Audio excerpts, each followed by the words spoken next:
Hello friends, आइए देखते हैं कि आज के मार्केट के साथ में ट्रेडर्स ने कैसे डील किया। न्यू एक्सपायरी रिजीम के बाद में अब तक 10 दिन हो गए हैं, तो ट्रेडर्स कैसे कोप अप कर रहे हैं और आज की परफॉर्मेंस कैसी रही। तो मैं स्टार्ट करता हूँ जायसवाल जी के अकाउंट के साथ में। तो एक अकाउंट में उनका कुछ 21-22 हज़ार रुपये का प्रॉफिट है एंड आई थिंक इस अकाउंट में उन्होंने खाली बैंक निफ्टी ही ट्रेड किया है।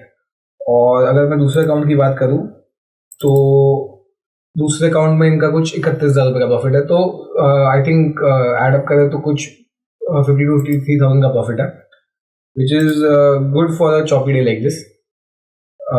अगर मैं मेरी पोजीशंस की बात करूँ तो एक अकाउंट में 71,000 का प्रॉफिट है और दूसरे अकाउंट में 1,10,000 का प्रॉफिट है। तो अगर हम याद करें तो कल इसी अकाउंट में मैं ओवरनाइट ट्रेड लेके गया था, तो आई थिंक ओवरनाइट डीके काफ़ी अच्छा था। तो सुबह सुबह करीबन 9:20 के आसपास ही मैंने मेरी ओवरनाइट पोजीशंस काट दी थी। तो ये यहाँ पे 9:40 के आसपास मैंने मेरी ओवरनाइट पोजीशंस काट दी थी, क्योंकि मुझे डिसेंट सा प्रॉफिट दिख रहा था और मुझे पता था कि इवेंचुअली अगर दिन अच्छा होगा तो सेकेंड हाफ में शायद मार्जिन का ज़रूरत मुझे पड़ सकता है। तो ये पोजीशंस ऑफलोड करने के रीज़न एक ये भी था कि अगर मुझे इंटरडे अपॉर्चुनिटी पे पूरा कैपिटलाइज करना है तो मुझे मार्जिन की जरूरत पड़ेगी। तो मैंने ये पोजीशंस लाइट कर ली। कल के लिए भी मैं कुछ ओवरनाइट पोजीशन लेके गया हूँ और वो मैं सेंसेक्स में लेके गया हूँ। मुझे जनरली बड़े प्रीमियम के साथ में थोड़ा कंफर्टेबल फील होता है, इसलिए निफ्टी में लेके नहीं गया हूँ, बट लॉजिक निफ्टी और सेंसेक्स दोनों जगह सेम ही रहेगा। तो इस ट्रेड में जो कन्विक्शन है मेरा वो इस कारण है कि मैं अगर आप लास्ट का मूव देखोगे सेंसेक्स का, तो लास्ट के 15 मिनट मार्केट गिरी है, लेकिन साथ में जो 82,000 का पुट है वो भी नीचे गिरा ही है। और अगर आप 82,000 के कॉल को देखोगे तो जब से इस कॉल में लिक्विडिटी आई है, इस सीरीज का बिगिनिंग है, ये 2 दिसंबर है, जब से इस कॉल में लिक्विडिटी आई है, जहां से प्राइस ट्रेड होना स्टार्ट हुआ था, एक हाई मार के वापस वहां पे आ गया है। तो एक छोटा मोटा बाउंस मैं एक्सपेक्ट कर रहा हूँ कि ये करीबन 300 तक टच कर सकता है, जो यहाँ से 300 पॉइंट ऊपर बेसिकली 82,000 हो जाएगा। तो या तो कल यूबीएस सीपीआई है कल, तो डेटा के बाद में शायद यहाँ पर खुल सकता है। अगर यहाँ पर नहीं खुलता तो कल सेकेंड हाफ में या परसों मुझे लगता है कि एक बार निफ्टी और सेंसेक्स थोड़े से बुलिश हो जाने चाहिए। तो इसीलिए अगर आप मेरी पोजीशंस देखोगे तो मैं 82,000 का थोड़ा सा स्ट्रैडल भी कैरी कर रहा हूँ और साथ साथ में मैंने एक स्ट्रैंगल भी मारा हुआ है उसकी 4 टाइम्स क्वांटिटी के साथ में, और ऑफकोर्स हेज साथ में हम कैरी करते हैं हमेशा, तो हेज भी है। तो पोजीशन अगर आप देखना चाहोगे तो कुछ इस तरीके से दिखती है। तो मुझे लगता है कि कल का पूरा दिन मैं अगर बुलिश बायस के साथ रहूँगा तो मैं होल्ड कर पाऊंगा, क्योंकि आज सुबह वाली ट्रेड भी होल्ड करना काफ़ी मुश्किल हो जाता है, क्योंकि रिसेंटली हमें आदत लग गई है इंट्राडे ट्रेड करने की। तो कोई भी प्रॉफिट या कोई भी लॉस आप ज़्यादा देर तक स्क्रीन पे होल्ड नहीं करवाना चाहते, क्योंकि आपको पता नहीं वो प्रॉफिट कभी कम हो जाएगा, लॉस कभी बढ़ जाएगा। तो धीरे धीरे मुझे लगता है कि वो आदत वापस सुधारनी पड़ेगी ट्रेडर्स को, कि जो आपके प्रॉफिट्स हैं उनको राइड करना पड़ेगा, जो आपके लॉसेज हैं उनको होल्ड करना पड़ेगा ताकि वो टर्न हो जाए। और ऑर्डर्स, एक चीज़ मैं और नोटिस कर रहा हूँ कि जब जब से ZODT एक्सपायरी रोज वाली बंद हो गई है, तब से मेरे चार्जेस थोड़े से कम हो गए हैं, क्योंकि मेरे ऑर्डर्स भी कम हो गए हैं और जो चर्न था मेरे पोर्टफोलियोज में वो भी थोड़ा कम हो गया है। आप अगर ऑर्डर्स देखेंगे आज, तो आज जैसे चौपी दिन पे जनरली मेरे ऑर्डर्स 220-230 चले जाते थे अगर आज एक्सपायरी का दिन होता तो बैंक निफ्टी का, बट आज आप देखोगे तो 74 ऑर्डर्स ही है। अगर दूसरे अकाउंट में भी देखोगे आप, तो यहाँ पे भी ऑर्डर्स रिलेटिवली देखो 76 ऑर्डर्स ही, रिलेटिवली कम ऑर्डर्स है। तो आपका क्या मानना है कि एक्सपायरी चेंज होने के बाद से आप ज़्यादा कंफर्टेबल फील कर रहे हो ट्रेड करने में या कोई चैलेंजेस फेस कर रहे हो? ओब्वियसली चैलेंजेस कम हो रहे हैं बेसिकली, क्योंकि जो MTM मूवमेंट है वो कम हो रहा है, ऑर्डर भी कम जा रहे हैं जैसे कि आपने बोला, और कॉस्ट भी कम आ रही है। पर थोड़ा सा जो डीके देखते थे वो अभी देखने को नहीं मिल रहा है, जो कि आज तो था ऑब्वियसली, बट देखते हैं, लेट्स सी स्लोली क्या कैसे जाता है। इसमें दिक्कत ये भी है कि आपका जो प्रॉफिटेबिलिटी होने की संभावना थी, जैसे आज के दिन में अगर बैंक निफ्टी की एक्सपायरी होती तो जो प्रॉफिट बनता, अब ऑर्डर भले 200 चले जाते पर प्रॉफिट भी इससे ज़्यादा बनने की संभावना थी, तो वो अपॉर्चुनिटी भी तो चली गई है। अगर ऑर्डर कम जा रहे हैं, चीज़ें कम हो गई है, तो फिर जो आप कल बात कर रहे थे कि 30% आपका प्रॉफिट भी कम हो चुका है, तो वो वाली चीज़ भी आ गई है फिर यहाँ पर जैसे मैंने एक चीज़ नोटिस की है कि जब तक मैं एक्सपायरी ट्रेड कर रहा था तब तक मेरे अकाउंट में हमेशा, मतलब मैं कभी इतना कंफर्टेबल नहीं हो पाता था कि मैं मेरा पूरा अकाउंट का मार्जिन यूटिलाइज कर लूँ। कहीं ना कहीं 20 से 30% even on very good days भी पीछे रह जाता था, because you were never so sure and you were never willing to take that much exposure कि आप पूरा अकाउंट यूज कर लो। लेकिन आजकल मैं नोटिस कर रहा हूँ कि क्योंकि एमटीएम का मूवमेंट स्लो है तो आप काफी कंफर्टेबल हो आपकी पोजीशन साइजिंग इंक्रीज करने में, आपके लॉट्स ज्यादा मार पाते हो क्योंकि एमटीएम आपका स्लो मूव करता है। तो कहीं ना कहीं एक वो कंफर्ट मुझे लग रहा है कि वापस आ रहा है जो पहले था। और एक चीज आज की मार्केट को देख के और जो मुझे समझ में आई है वो है कि कहीं ना कहीं पोजिशनल प्लेयर्स को थोड़ा कंफर्ट ज्यादा बढ़ गया है पहले जितना था उससे। आज से 1-1.5 साल पहले जो पोजिशनल प्लेयर्स जिस तरीके से ट्रेड करते थे, कहीं ना कहीं उस तरीके का मार्केट मुझे दिखाई पड़ रहा है। आपको क्या लगता है? नहीं, मैं भी उसको एक्सप्लोर करने के लिए सोच रहा हूँ कि पोजिशनल मार्केट में काफ़ी लोग उतर भी चुके हैं, जैसे कि कॉमन फ्रेंड्स हो गए। तो पोजिशनल मार्केट में दोबारा जो पहले जो 1.5 साल 2 साल पहले जो माहौल था वो दोबारा सेम बनता हुआ मुझे दिखता है। तो अगर आप पोजिशनल शिफ्ट करते हो तो ओवरनाइट हेजेस को या ओवरनाइट जो ब्लैक स्वान रिस्क जिसको हम कहते हैं उसके लिए आपका क्या प्लान ऑफ एक्शन रहेगा?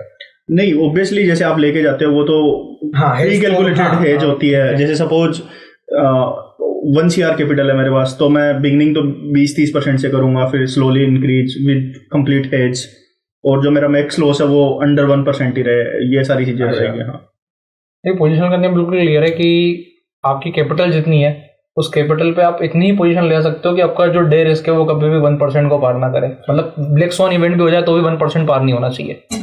पर कहीं ना कहीं ये बहुत कंजर्वेटिव अप्रोच नहीं लगती आपको कि जो एक इंसिडेंट 4 या 5 साल में एक बार होता है, उस टाइम पे अगर मार्केट 50% करेक्ट कर रही है, कई सारे इन्वेस्टमेंट बैंक्स या कई सारी बड़ी प्लेटफॉर्म्स को भी काफी नुकसान होता है, उस टाइम पे अगर आप भी 3-4% के आसपास का हिट ले लो तो मुझे लगता है कि एक एक्सेप्टेबल फिगर होगा शायद वो।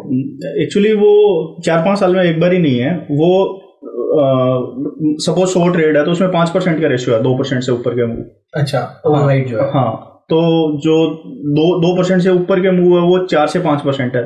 तो 365 दिन में 200 ट्रेडिंग डे है, तो मतलब 8 से 10 बार ही हो सकते हैं वो मूव। बिल्कुल, यही मेरा भी यही मानना है। उसका कारण ये है कि अगर आप ऐसा सोच के चलोगे कि 20% मार्केट नीचे गिरेगा या 10% मार्केट नीचे गिरेगा तो वो शायद तक 4-5 साल में एक बार होगा, पर 4% 5% तो कल भी गिर सकता है, कोई बड़ी चीज नहीं है कि नहीं। 2% से ऊपर के मूव का वो डाटा है लास्ट के 5 साल। और बेसिकली ग्लोबल सेंटीमेंट को भी हाल फिलहाल में देखते हुए, वॉर की सिचुएशंस को देखते हुए गैप डाउन तो इजीली पॉसिबल है। मतलब दिक्कत गैप डाउन साइड ही होने वाली है। जैसे कल भी अगर आप देखोगे तो कल भी मेरे ख्याल से आज शाम को, सॉरी, कल हम इस पर रिएक्ट करेंगे, तो आज शाम को भी यूएस सीपीआई डेटा है।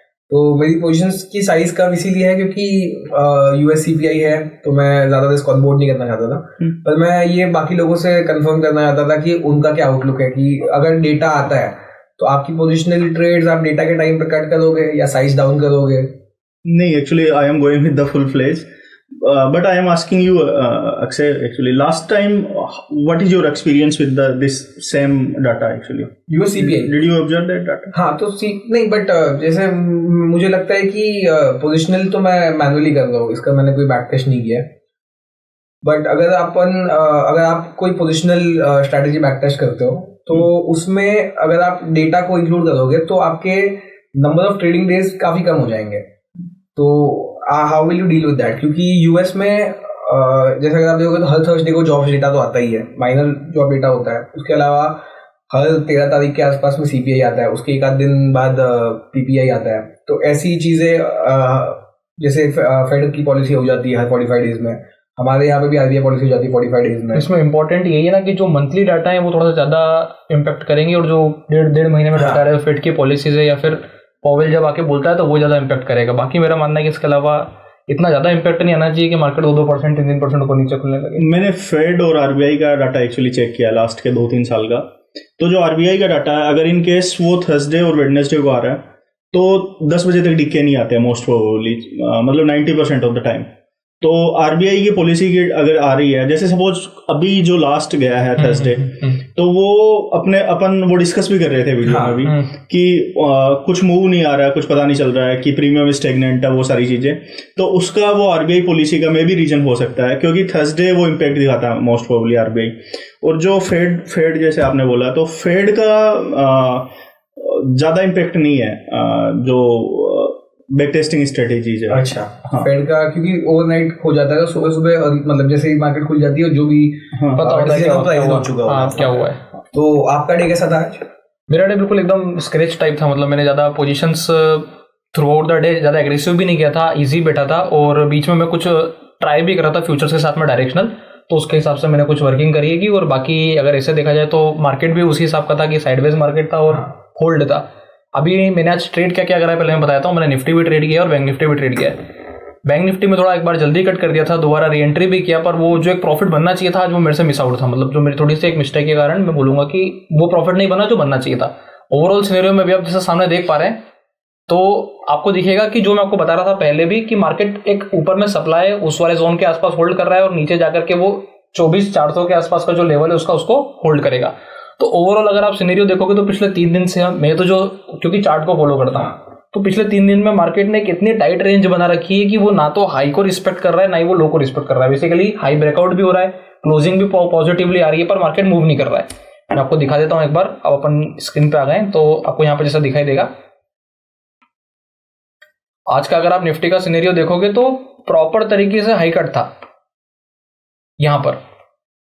तो मेरा जो मेथड है मैं आपको हमेशा बताता हूं कि ब्रेकआउट फॉलो करने का मेथड है, मतलब मैं डायरेक्शंस को फॉलो करता हूं। जो मार्केट जिस तरफ भी लीड करता है तो द वे मार्केट हेड तो I work the same way. तो उस हिसाब से मेरी कोशिश थी। तो आज मैंने वही अटेम्प्ट किया था कि जब मार्केट ऊपर की तरफ गया था तो आई वॉज बुलिश, पर मार्केट ने क्या करा, मूव करने के बाद फिर वो जैसे ही वापस उसने रीगेन किया अपने स्ट्रक्चर के नीचे, वापस से ब्रेकडाउन कर दिया, तो फिर यहाँ पे फिर पूरा साइडवेज का सिनेरियो बन गया था। तब तक मैं पोजीशन से लगभग आउट हो चुका था। लेकिन अगर मुझे लगता है कि आप 15 मिनट चार्ट पे देखो तो शायद वो कहीं ना कहीं क्लोजिंग नहीं मिली होगी आपको पोजीशन ना। नहीं, 15 मिनट का चार्ट में फॉलो नहीं करता एक्चुअली। में आपको क्या करना पड़ेगा, एक टाइम फ्रेम को फॉलो करना जरूरी है। जब भी हम ट्रेडिंग की बात करते हैं तो बेसिकली जो मेरा अजम्पशन है कि एक टाइम फ्रेम आपको डिसाइड कर लेना है कि मैं इसी को फॉलो करता हूँ।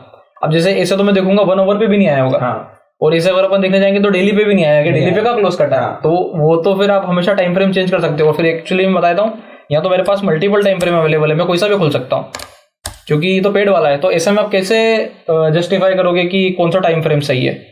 तो आपको क्या करना चाहिए, आपको हमेशा एक टाइम फ्रेम फिक्स कर लेना चाहिए। जैसे कि मेरे को लगता है कि 5 मिनट मेरे लिए बेटर है तो मैं फिर 5 मिनट ही फॉलो करूंगा। अगर उसमें ब्रेकआउट आएगा तो मतलब मेरे को फुल फ्लैश एंट्री करना है, ब्रेकआउट नहीं आएगा तो मेरे को साइडवेज अगर प्ले करना है तो साइडवेज भी फुल फ्लैश प्ले करना है।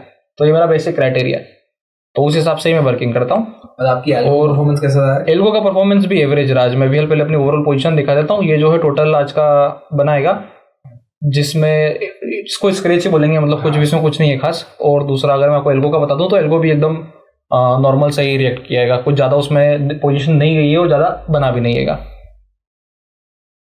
एक्चुअली मैं एक बायस लेकर के एल्गो रोज डिप्लॉय करता हूँ। मतलब मेरी पोजीशन ऐसी नहीं होती है कि एक सेम स्ट्रेटेजी में रोज नहीं बनाता हूँ। एक थ्रू आउट द डे का एक बायस होता है, 9:15 से लगा के 9:30 9:40 तक जैसा मार्केट चलता है। फिर 9:40 के बाद फिर मैं उसके हिसाब से स्ट्रेटेजी बना करके और फिर उसको डिप्लॉय करता हूँ। अगर बात कर ली जाए कि क्या व्यू है तो देखो अभी हाल जो सिचुएशन बन रही है हाल फिलहाल में आप देखोगे आपके सामने तो स्थिति बिल्कुल क्लियर है कि मार्केट ने एक बेस बना लिया है लगभग 500 के आसपास। 500 जो है बहुत ही स्ट्रॉन्ग तरीके से होल्ड है। अभी 2-3 दिन तक 400 होल्ड कर रहा था, अब आज से उसने 500 होल्ड करना शुरू कर दिया है। तो हमें क्या ध्यान रखना है कि मार्केट में एक ऊपर का मोमेंटम आने की संभावना है। अब वो कितनी स्पीड से आता है और वो किस हिसाब से आएगा वो मैटर करेगा, क्योंकि कल एक्सपायरी है तो मुझे ज्यादा डाउट इस पे है कि अगर मूव कल इंटरडे का अगर मूव रहा तो फिर कल जो एक डीके हम एक्सपेक्ट करते हैं कि एक लीनियर डीके आना चाहिए, थोड़ा सा वो मुझे डिफिकल्ट लगता है, वो मुश्किल हो जाएगा। उसमें फिर वापस से मैनेज करने में थोड़ी डिफिकल्टी होगी और पैसा फिर शायद तक हो सकता है परसों सेंसेक्स को जाके बने। और अगर मार्केट फिर कल अगर प्रॉफिट देता है तो फिर सेंसेक्स में मुझे लगता है फिर डिफिकल्टी होगी क्योंकि मार्केट फिर मूव करेगा। तो जनरली ये देखा जाता है कि periods of high volatility are followed by period of low volatility. मतलब जैसे अपन देखेंगे तो थर्सडे को मार्केट काफी वॉलेटाइल थी, पिछले वाले उसके बाद से 4 दिन ठीक है, कहीं ना कहीं मार्केट ट्रिकी रही है तो पैसे बनना थोड़ा सा मुश्किल रहा है। लेकिन ओवरऑल अगर आप डेली चार्ट में देखोगे तो वॉलेटिलिटी कम होते हुए दिखाई पड़ रही है, जो कैंडल की साइज है वो भी छोटी होगी। यही दिक्कत मुझे लग रही है कि अगर मार्केट कल भी छोटे कैंडल बना देता है तो उसने पैसा दे दिया, वो क्लियर है। पर अगर कल उसने मूव किया तो फिर पैसा बनाना डिफिकल्ट हो जाएगा क्योंकि ऑलरेडी प्रीमियम वो घटा गया। अगर आप कंबाइन प्रीमियम देखोगे तो आज के कंबाइन प्रीमियम वैसे नहीं है जो पिछले वाले गुरुवार या उसके पिछले वाले गुरुवार मिल रहा है। आई थिंक कहीं ना कहीं डबल के आसपास का फर्क है। आई थिंक डबल से ज्यादा है, डबल का लगभग 100% का फर्क है। 130 पे क्लोजिंग हुई और पिछली बार 260 के ऊपर, बाद में तो 300 पे टच कर गया था। 300 भी टच कर गया था। हाँ, तो डबल से 100% से ज्यादा का अंतर आ चुका है। हाँ, तो इसलिए थोड़ा सा सेफ्टी साइड कॉशियस ही लेकर के काम करने की ज्यादा जरूरत है, ऐसा मुझे लगता है। बाकी ओवरऑल देखेंगे कल की पोजीशंस पे किस हिसाब से क्या व्यू बनेगा। अगर मेरे लिए बिल्कुल क्लियर है कि 5 breaks then I will definitely going to be go full flesh to the upside. बस यही नियम है, नियम को फॉलो करेंगे तो देखेंगे क्या पोजीशन बनेगी। सर आप बताइए, आपने 4 दिन ट्रेडिंग नहीं करी, अब जाकर के आपने पहली बार ट्रेड किया, तो आपका कैसा रहा आज का दिन? Actually, good question. So, first of all, I'm explaining the Srivastav account. So, as usual, Srivastav is in profit today. So, Srivastav ने थोड़ा माइनर प्रॉफिट बनाया आज, तो but he still is in green actually. So मैं अपना trades बता देता हूँ. मैं करीबन ये जो मार्केट में 10:30 बजे के बाद एंटर हुआ था. सो कल परसों से ही एक्चुअली 2 व्यू थे, या तो मार्केट साइडवेज होगा या अदरवाइज डायरेक्शन होगा. 2 व्यू मैं लेके चल रहा था. तो मैं बिल्कुल या तो साइडवेज एज्यूम कर रहा था या फिर अग्रेसिव बुलिश और बियरिश. तो दोनों ही व्यू मेरे फेवर में नहीं गए आज. अच्छा, तो साइडवेज से आपका मतलब काफी छोटी रेंज में? काफी छोटी रेंज में. ओके. तो जैसे कि मार्केट ने यहाँ पे मैं कहीं एंटर किया था, फिर यहाँ ऊपर का स्पाइक आया, तो मैं यहीं कहीं पे फुल बुलिश हो गया था. तो फिर ये मेरे को काफी ऊपर का मूव लग रहा था. तो आज पोजीशन भी थोड़ी अग्रेसिव थी क्योंकि मैं 3 ही दिन ट्रेड कर रहा हूँ अभी के लिए. तो ये फिर दोबारा नीचे का मूव आ गया था यहाँ कहीं पे. तो बेरिश हो गया था यहाँ कहीं पे. मैं एक बार दोबारा अपनी वो पोजीशन चेंज करने की कोशिश की, फिर दोबारा यहाँ से रिवर्सल आया. मेरे को लग रहा था यहाँ से नीचे दोबारा जा सकता है, तो फिर दोबारा मैंने पोजीशन चेंज की. तो ऐसे करके 2-3 बारी व्यू बना, तीनों बारी गलत ही रहा इवन. तो मैं दिखा देता हूँ अपने आज मेरे, जैसे कि अक्षय ने बिगनिंग में एक्सप्लेन किया था कि ऑर्डर कम जा रहे हैं. हाँ. तो वो मेरे ऑर्डर काफ़ी कम थे, जो कि स्क्रैच में ही बंद किया, जो 6000 प्रॉफिट था आज मेरा. एक ये जो मैं कई बार डाटा एक्सप्लेन कर चुका हूँ पहले भी. तो ये जो डाटा था मेरा वो काफ़ी स्क्रैचिस डाटा था, मतलब साइडवेज कुछ ज़्यादा पोजीशन थी नहीं, मतलब ना प्रो की पोजीशन थी, ना क्लाइंट की, ना एफआईआई की. तो मेरे को ये सुबह रियलाइज हो गया था कि या तो मार्केट साइडवेज होने की प्रोबेबिलिटी है इस डाटा के, लंबा डायरेक्शन आ सकता है. तो ये आज का दिन रहा. कल मैं अगेन मेरा व्यू यही है कि काफ़ी आज 11 दिन हो चुके हैं दिसंबर मंथ के, और मार्केट काफ़ी अप डाउन वाले मूव देखने को मिले हैं. प्रॉपर डायरेक्शन अभी देखने को मिली नहीं है. तो मैं कमिंग डेज में 5 से 10 दिन के अंदर काफ़ी डायरेक्शन मूव होने की प्रोबेबिलिटी ज़्यादा लग रही है मुझे, एज पर माई बेट टेस्टिंग डाटा. तो ये कमिंग डेज में लग रहा है. और मेरा अभी भी मार्केट का व्यू, जैसे आप अथर्व ने एक्सप्लेन किया है, कि अभी भी मेरे को बुलिश ही लग रहा है मार्केट. तो मार्केट ऊपर मेरे को लग रहा है नियर तो 24,740 तक तो लग ही रहा है. और ये अभी भी बुलिश लेके ही चल रहा हूँ मैं. और तो काफ़ी लोगों के यूट्यूब में क्वेश्चन भी आए हुए थे, जो कि आप फ्रीक्वेंटली हम लोगों से पूछ सकते हो, जो कि हम आंसर भी करते हैं. तो उसमें पूछ रहे थे कि आप लोगों का लॉस है वो काफ़ी मिनिमाइज रहता है एज पर कैपिटल, और जो आपका प्रॉफिट है वो प्रॉपर आता है. तो काफ़ी लोगों ने इस टाइप से कमेंट किया हुआ था. तो हमारा बेसिकली प्लान थोड़ा सा प्री डिटरमाइंड रहता है सभी का. जैसे अक्षय काफ़ी टाइम साइडवेज कैप्चर करते हैं, अथर्व डायरेक्शन कैप्चर करते हैं, शिवम डायरेक्शन कैप्चर करता है, मैं साइडवेज टू डायरेक्शन कैप्चर करता हूँ. तो उस हिसाब से अगर मार्केट आज साइडवेज या फिर डायरेक्शन नहीं लग रहा था, तो मैं ट्राई आउट की जल्दी एग्जिट करूँ, क्योंकि लॉस मैक्सिमम ना दूँ. तो ये रीजन रहता है कि लॉस पोटेंशियली बिग लॉस ना दे, प्रॉफिट ले तो मैक्सिमाइज करे प्रॉफिट को. तो ये काफी सारे प्लान होते हैं. इस पे आप कुछ बोलना चाहोगे? मतलब मुझे लगता है कि कहीं ना कहीं आपको इट्स ट्रेड ऑफ गेम, तो कहीं ना कहीं पे कुछ ना कुछ छूट जाएगा. तो या तो आप प्रॉफिट मैक्सिमाइज कर सकते हो या लॉसेस को मिनिमाइज कर सकते हो.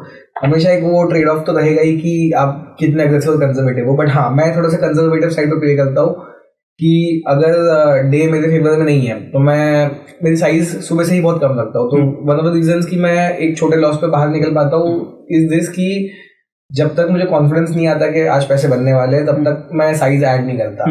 जैसे आज के दिन में जब तक सुबह पहले पोर्टफोलियो में या ओवरनाइट पोर्टफोलियो में जब तक मुझे प्रॉफिट नहीं दिखता, तब तक मैं कंफर्टेबल नहीं होता साइज ऐड करने के लिए. तो थोड़ा सा इसमें एक्सपीरियंस का भी पार्ट होता होगा ना, कि मार्केट ऑब्जर्व करके फिर अकॉर्डिंग टू शिफ्ट हो गए फटाफट. हाँ, ये भी होता है. मतलब जैसे मेरा अगर आप एग्जिट देखोगे आज, तो मैंने आज 1-1:30 बजे के आसपास एग्जिट कर लिया था, क्योंकि उस टाइम पे आधा घंटा हो गया था कि प्रीमियम घट नहीं रहे थे.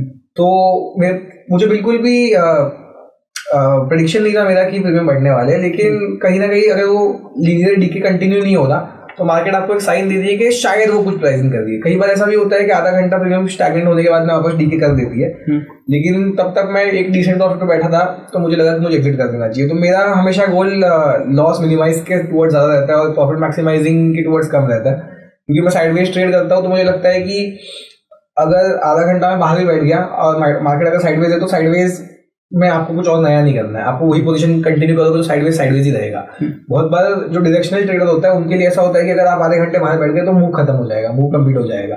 इसमें एक और चीज आती है कि जैसे आप बोल रहे हैं कि प्रीमियम स्टेगनेंट होकर के नीचे जाता है, हाँ, तो ये भी थोड़ा सा अनुभव से अंदाजा लगता है कि ये स्टेगनेंट होकर नीचे जाने वाला है कि वापस से घूम के फिर प्रीमियम बढ़ेगा। हाँ, मतलब इवेंचुअली तो हम हर कोई प्रेडिक्शन ही करता है, 100% राइट कोई नहीं होता, बट आपको कुछ साइंस मार्केट देती है कि शायद कुछ फिशी हो रहा हो, तो आप ध्यान दे सकते हो कि क्या करना है क्या नहीं करना है। जैसे कि आज आपके फेवर में नहीं था मार्केट, आप डायरेक्शन प्ले कर रहे थे, आपने भी वो जल्दी कट कर दी पोजीशन। हाँ, जल्दी कट, क्योंकि क्योंकि मेरा उसका कारण ये था, जैसे कि हाई टूटा, अब हाई टूटा तो आप क्या कर सकते हो, जैसे एक बार हाई टूट जाता है, आपको सामने दिखाई दे रहा होगा, यहाँ पर आपकी भी वही सेम टू सेम सिनेरियो था, जहाँ पे आप बुलिश थे, मैं भी उसी कारण पे बुलिश था, बस आपका और मेरा तरीका अलग है। जैसे आप बुलिश हो रहे हो, आपका अपना देखने का तरीका है, मैं बुलिश हो रहा हूँ, मेरा अपना नियम और अपना क्राइटेरिया है कि मैं लेवल को प्राथमिकता देता हूँ, जैसे हर लेवल मेरे लिए एक इंपॉर्टेंट लेवल होता है।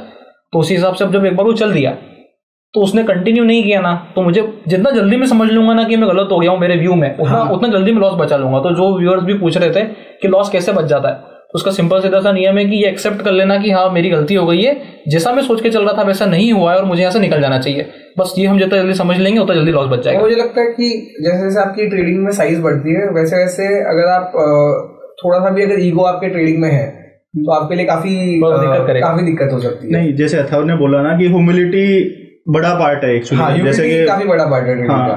तो जैसे कि बोला कि मैं लॉस एक्सेप्ट कर लेता हूँ, गलत हो गया वो एक्सेप्ट करना, that's part of the humility. बाद में भले ही थोड़ा सा लगता है 3.5 बजे तक कि यार गलत हो गया, बुरा लग रहा है, बुरा लग सकता है, वो लगता है भी, मतलब मेरे नेचर में वो, पर अल्टीमेटली क्या होता है कि हमको उसको मानना पड़ता है। किसी दिन होगा कि वो सही बनेगा, उस दिन हम क्लियर कर बात करेंगे। कई बार ऐसा भी होता है कि इवेंचुअली 3-4 बार ऐसा होता है तो आपका माइंडसेट उस तरफ शिफ्ट होने लग जाता है कि मैं मेरे कॉल को लेके थोड़ा और होल्ड कर सकता था। लेकिन मैंने देखा है कि इन द लॉन्गर टर्म आपके प्रॉफिट्स अगर कुछ बड़े बड़े छूट जाएंगे तो भी आप सर्वाइव कर लोगे, लेकिन अगर आपने उसी प्रॉफिट को चेस करने के चक्कर में बड़ा लॉस दे दिया तो आपको मार्केट एग्जिट करा सकती है बाहर। तो I think as long as you are in the game there is always a tomorrow, कल आके बड़ा प्रॉफिट कर लेंगे, लेकिन आज अगर आपने बड़ा लॉस कर लिया तो शायद आप मार्केट का हिस्सा ना रहो। हाँ, वो कवर होने में भी टाइम लग जाएगा। वो तो आप लकी हो अगर आपको मौका मिल रहा है कवर करने का, तो कई लोग लकी नहीं होते कि कवर भी कर पाए, कई बार मार्केट ही आपको मार्केट से एग्जिट दे देती है। तो मुझे लगता है कि वो सिनेरियो अगर आपकी ट्रेडिंग में नहीं है तो इवेंचुअली आपको सक्सेस कहीं ना कहीं मिल ही जाएगा। एक ऐसा कोट भी है ना कि 90 डेज में 90% ट्रेडर आउट हो जाते हैं। हाँ, 90 का रूल होता है। तो मोस्ट प्रोबेबली ट्रेडर 90 डेज में आउट है because of the risk management only. अच्छा, तो आई थिंक रिस्क मैनेजमेंट काफी इंपॉर्टेंट पार्ट है हमारे तीनों के लिए, एंड आई थिंक सभी लोगों के लिए, सभी लोग यहाँ पे बैठते हैं, सारे रिस्क को काफी अच्छी तरीके से मैनेज करते हैं। पहली प्राथमिकता रिस्क को लेकर के होती है कि अकाउंट की लिमिट सेट है, इसके ऊपर नुकसान करना मतलब नहीं कर सकते। और मुझे लगता है कि वो अकाउंट की लिमिट तक भी आप चाहते नहीं हो कि आप डेली पहुंचो। हाँ, आप चाहते हो कि आप उससे पहले अगर आपको रियलाइज हो चुका है कि आप गड़बड़ हो गई है तो जल्दी काट सकते हो, बाहर बैठ सकते हो। तो काफी लर्निंग वाला सेशन था आज का। पर एक चीज और ये कि जो भी किसी को भी अपने व्यूअर को क्वेश्चन हो तो वो क्वेश्चन पुट कर सकते हैं एक्चुअली, क्योंकि वो हमें भी वो थोड़ा एक्सप्लेन करने में इजी रहेगा। तो मिलते हैं कल। अगर आप फ्री एल्गो ट्रेडिंग सॉफ्टवेयर चाहते हो तो आपको एक नंबर दिखेगा स्क्रीन पे, उस नंबर पे आप व्हाट्सएप कर दीजिए और हाई कर दीजिए। और अगर आप डेरिवेटिव ट्रेड करना चाहते हो क्रिप्टो पे तो आप डेल्टा एक्सचेंज में अकाउंट खुला सकते हो, लिंक आपको डिस्क्रिप्शन बॉक्स में मिल जाएगा। Thank you guys.